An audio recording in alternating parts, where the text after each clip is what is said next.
नदी के पास गर्मी के मौसम में छोटी चिड़िया अपने छोटे से ठेले पर मीठे और रसीले आम बेचा करती थी। इसीलिए सभी पक्षी चिड़िया से आम लेकर खाया करते थे। चिड़िया चिड़िया, तुम्हारे आम बहुत मीठे होते हैं, इसलिए मैं तुमसे रोज आम लेके खाया करता हूँ। तोती भैया, मैं पके हुए आम बेचती हूँ, कौवे की तरह कच्चे आम नहीं बेचती। सामने बैठा हुआ कालू कौवा सुबह से कच्चे आम लेकर बैठा हुआ था। कोई भी कालू कौवे से आम नहीं लेता था। आम आम मीठे मीठे आम, चिड़िया से सस्ते आम ले लो। कालू भैया, कितने भी सस्ते आम बेच लो, जब तक आपके आम मीठे और रसीले नहीं होंगे तब तक आपसे कोई आम नहीं लेगा भैया।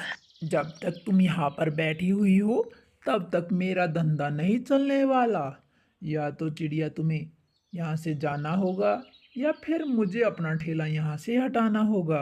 मैं तो कहीं नहीं जाने वाली, मैं तो इसी जगह पर बैठकर आम बेचूंगी भैया।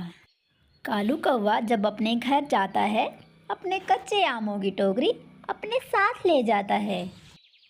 ओ जी, आज फिर आम की टोकरी घर वापस ले आए हो? या आज फिर ग्राहक नहीं आए क्या? गौरी, क्या करूं, जो भी ग्राहक आता है वो सारे चिड़िया के पास जाते हैं, क्योंकि चिड़िया के आम मीठे रसीले होते हैं। कालू जी, आप एक काम करो, आप चिड़िया का ठेला उठाकर नदी में फेंक दो। ना रहेगा बांस, ना बजेगी बंसुरी। हाँ, ना रहेगा चिड़िया का ठेला और ना बेचेगी चिड़िया आम। मैं आज ही चिड़िया का ठेला उठाकर नदी में फेंक देता हूँ। रात हो जाती है। कालू कौवा अपनी क्रैन लेकर चिड़िया का ठेला नदी में फेंक देता है। काम तमाम हुआ, अब तो हर कोई मुझसे ही आम खरीदेगा। कौवा अपने घर चला जाता है। दूसरे दिन चिड़िया अपने पेड़ से पके हुए आम तोड़ती है। आमों की भरी टोकरी को लेकर जब नदी पर पहुंचती है तो वह अपना ठेला न देखकर रोने लगती है। मेरा ठेला कहाँ गया? किसी ने मेरा ठेला चुरा लिया। अब मैं अपने आम कैसे बेचूंगी? चिड़िया को रोता हुआ देखकर कालू कौवा और गोरी हंस रहे थे। कालू कालू, देखो चिड़िया रो रही है। अब चिड़िया बेचारी अपने आम कैसे बेचेगी? अब हर कोई हमारे ही आम खरीदेगा। तभी कबूतर वहां पर आता है। चिड़िया चिड़िया, तुम क्यों रो रही हो? कबूतर भैया, मेरा ठेला किसी ने चुरा लिया है। मैं अब आम कैसे बेचूंगी?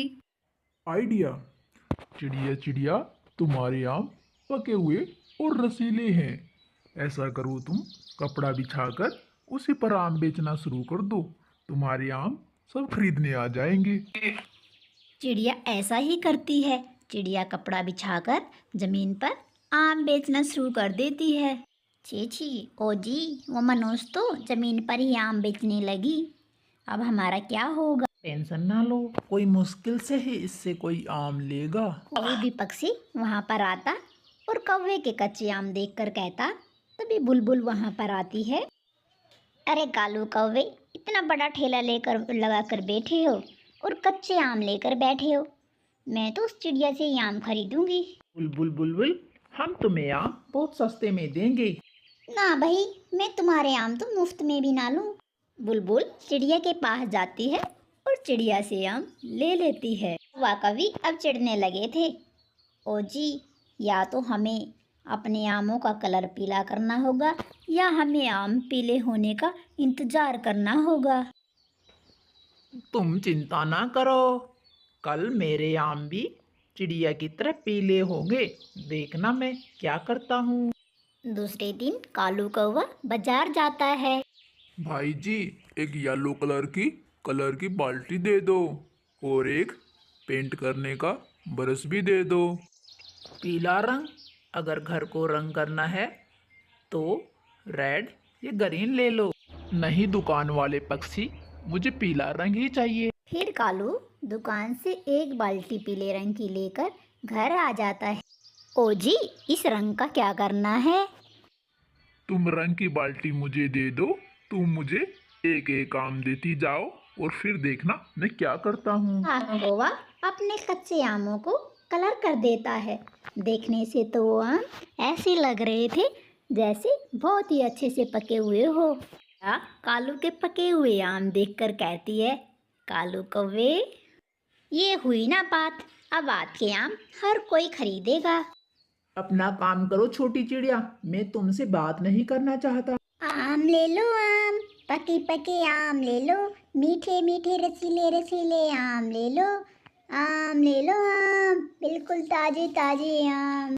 जो खाएगा वो याद करेगा, जो नहीं खाएगा वो पछताएगा। हरियाली तोती अपने पति के साथ वहाँ पर आती है। तोते, वाह, आज तो तुम्हारे आम बहुत पके हुए हैं। इतने मीठे रसीले आम, मुझे 1 किलो आम दे दो भाई। मीठू जी, बस 1 किलो ही, आप 2 किलो आम ले लो, क्योंकि मुझे आम बहुत पसंद है, वो भी इतने मीठे और रसीले। तोता और तोती 2 किलो आम लेकर घर चले जाते हैं। जब हरियाली तोती घर पर जाकर आम काटती है तो वह आम अंदर से बहुत ही कच्चा और खट्टा और बेस्वाद होता है। जी, लूट लिया लूट लिया, ये आम तो बहुत ही कच्चे, बेस्वाद और खट्टे हैं। हरियाली, ऐसा कैसे हो सकता है? दिखने में तो ये आम बहुत ही पके हुए हैं। और तोती जल्दी से कौवे के पास वापस आते हैं। लो, रखो अपने आम वापस और मुझे मेरे पैसे दो। मोटी चोंच वाले, शकल देखी आपने? देख के आम लेते अंधे थे क्या? अब हम ये आम वापस नहीं करेंगे। गोरी बहन, ये आम कच्चे हैं। कालू कौवा पास से गुजरती हुई चील को आवाज देता है। चील दी, यहाँ आओ, हमारा एक फैसला करते जाओ।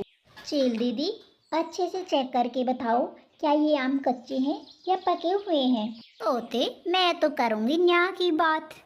ये कौवे के आम तो अच्छे से पके हुए हैं। मीठू, ये हमें पागल बना रहे हैं, ये इन सब की कोई चाल है। चलो यहाँ से। ऐसे गुस्से में तोते वहाँ से चले जाते हैं। कहो, छोड़ो उनको, आप मुझे 5 किलो आम दे दो। घर पर मेरी बहन आई हुई है, उसको आम बहुत पसंद है। चील कालू से पीला रंग किए हुए 5 किलो आम लेकर घर की तरफ चली जाती है। चील घर जाकर जब आम को धोती है तो आम अंदर से हरे रंग के और कच्चे निकलते हैं। ये क्या हुआ? उन दुष्ट कौवों ने मुझे भी चूना लगा दिया। मैं अभी जाकर उनको सीधा करती हूँ। माही चील एक बड़ी लाठी लेकर जाती है और उन कौवों को मार मार के ठिश ठिश ठिश ठिश बंदर बना देती है। हाय, मैं मर गई। हाय, मुझे बचा लो, इससे अच्छा तो कालू कोई हम और काम कर लेते। रोते रोते कौवे वहाँ से भाग जाते हैं। चिड़िया कौवों को पिटते हुए देखकर बहुत हंस रही थी। प्यारे दोस्तों, हमें इस कहानी से सीख मिलती है कि हमें कभी भी धोखे से कोई भी काम की शुरुआत नहीं करनी चाहिए। हमेशा धोखे का इंजाम ऐसा ही होता है जैसे कौवा कौवी के साथ हुआ। थैंक यू दोस्तों। भगत, अगर स्टोरी पसंद आई है तो लाइक, सब्सक्राइब और कमेंट कर देना। हर हर महादेव, हर हर महादेव, हर हर महादेव।